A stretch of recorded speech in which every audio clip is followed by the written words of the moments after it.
नमस्कार दृष्टि न्यूज में आपका स्वागत है। मैं हूँ आपकी सदंजता। चलिए बढ़ते हैं खबर की ओर। चैत की कृषि उपज मंडी में इन दिनों फसल की तौल को लेकर माहौल पूरी तरह गरमाया हुआ है। मंडी में किसानों की उपज तोलने के नाम पर हो रही कथित गड़बड़ी को लेकर बड़ा विवाद खड़ा हो गया है। मंडी में किसानों की उपज तौलने के नाम पर हो रही कथित गड़बड़ी को लेकर बड़ा विवाद खड़ा हो गया है। विधायक महेश परमार और किसान अध्यक्ष अशोक जाट ने मंडी प्रशासन पर गंभीर आरोप लगाते हुए मोर्चा खोल दिया है। विधायक का दावा है कि मंडी में तौल के दौरान किसानों की मेहनत पर डाका डाला जा रहा है और प्रति कुंटल करीब 15 किलो तक कम तौल किया जा रहा है, जिससे अन्नदाताओं को भारी आर्थिक चोट पहुंच रही है। इस विसंगति के विरोध में कांग्रेस विधायक महेश परमार मंडी परिसर पहुंचे और कार्रवाई की मांग को लेकर धरने पर बैठ गए। उन्होंने साफ तौर पर कहा कि इस संबंध में पूर्व में भी मंडी सचिव को शिकायत की जा चुकी थी, लेकिन अब तक कोई ठोस कदम नहीं उठाया गया।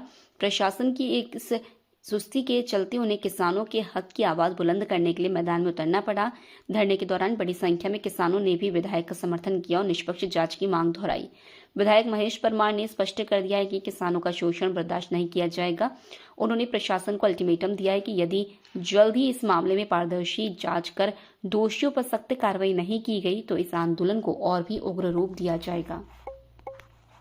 किसानों का दावा करने वाली भारतीय जनता पार्टी की सरकार के राज में किस प्रकार से किसानों के साथ अन्याय हो रहा है। पिछले 5 दिन से लगातार हमारे किसान नेता अशोक जाट जी जो मंडी प्रकरण में 15 किलो पर बोरी पे चोरी का प्रकरण दर्ज कराया, उसमें ना तो एफआईआर हो रही है। आज माननीय विधायक जी के नेतृत्व में हमको मंडी प्रांगण में धरने पे बैठना पड़ा, तब जाके पुलिस प्रशासन ने हमको आश्वासन दिया कि 1 घंटे में हम कार्रवाई करेंगे। अगर कार्रवाई नहीं करते तो हम माननीय विधायक जी के नेतृत्व में जब तक एफआईआर दर्ज नहीं होगी बैठे हुए।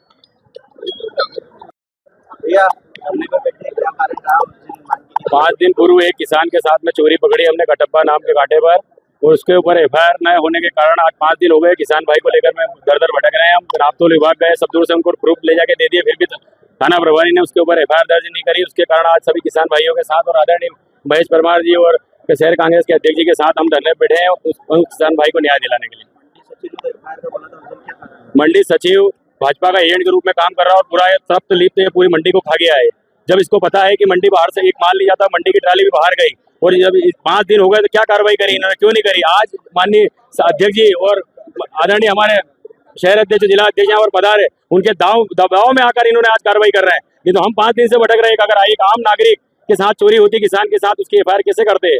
मंडी सचिव के ऊपर भी तुरंत कार्रवाई और उसको सस्पेंड करना चाहिए। हम ये माननीय कलेक्टर साहब से मांग करते हैं। पिछले 4-5 दिन पहले हमारे साथी किसान अशोक जाट जी के पास एक किसान आते हैं कि हमारे एक प्रति कुंटल पे 10 से 15 किलो ज्यादा तोल व्यापारी ले रहा है। तो वहाँ अशोक जाट जी ने मंडी कमेटी के साथ जाकर ये छानबीन की, देखा तो जो 95 किलो 100 किलो था वो 85 किलो को 100 किलो ले रहे थे, मतलब 15 किलो ज्यादा। उस जो बारदान में लगभग 95-100 किलो था, उसमें 85 किलो वो कांटा बता रहा था। तो 1 कुंटल में 15 से 20 कुंटल 10 कुंटल प्रति कुंटल के चोरी हो रही थी। हमारे साथी के अशोक जाट जी ने जाकर संघर्ष किया, मंडी कमेटी में बोला कि भैया सीधी चोरी हो रही है किसान के साथ, इसमें प्रकरण दर्ज हो, इसका लाइसेंस नहीं। तो पिछले 4-5 दिन से लगातार भाई अशोक जाट और किसान साथी संघर्ष कर रहे थे। मेरी विधानसभा चल रही थी, भाटी जी भी बाहर गए होते, तो भाटी जी से आज सुबह हमारी बात हुई कि जब तक किसान को न्याय नहीं मिलेगा तो हम सब मिलकर संघर्ष करते हैं। तो मैं और भाटी जी किसानों के साथ भाई अशोक जाट जी जो बात हुई, हमने मांग रखी है कि जिस किसान भाई के साथ धोखा हुआ है उसको न्याय मिले, और पूरी मंडी में इस तरह का जो गोरख धंधा चल रहा है, माननीय मुख्यमंत्री जी से भी हमारी मांग है। मुख्यमंत्री जी आपका जिला है और ये किसान जिसके कारण देश और प्रदेश में आपकी सरकार बनी डबल इंजन की, तो कम से कम किसानों को न्याय मिले और मध्य प्रदेश में पूरे देश में एक नई मिसाल बने कि जो भी किसानों के साथ धोखा करेंगे, जो किसानों के साथ अन्याय करेंगे, किसानों की फसल को चोरी करने का काम करेंगे, उनको कड़ी सजा मिलेगी और जीवन में मंडी में खरीदारी नहीं कर पाए, ऐसी कड़ी वैधानिक कार्रवाई हो, ये हमारी मांग है। अभी यहाँ हमारी कलेक्टर साहब से फोन पे मेरी बात हुई थी, भाटी जी हमने बात की थी, और भाई अशोक जाट जी तो लगातार संघर्ष कर ही रहे। इन्हें कहा अभी इनसे मंडी प्रशासन ने, यहाँ चिमनगंज मंडी थाना प्रभारी भी आए थे, तहसीलदार भी आया था, मंडी सेक्रेटरी जी भी आए थे। इन्होंने कहा है कि आधे घंटे में हम जो वैधानिक न्याय संगत जो कार्रवाई होगी वो कार्रवाई करेंगे। अगर वो कार्रवाई हो जाती है तो हम, नहीं तो फिर जब तक किसान भाई और सभी साथी बोलेंगे भाई अशोक जाट जी यहीं से हमारे किसान नेता, तो हम जब तक आंदोलन, जब तक न्याय नहीं मिलेगा, किसान जब तक कहेंगे जब तक लड़ाई लड़ेंगे।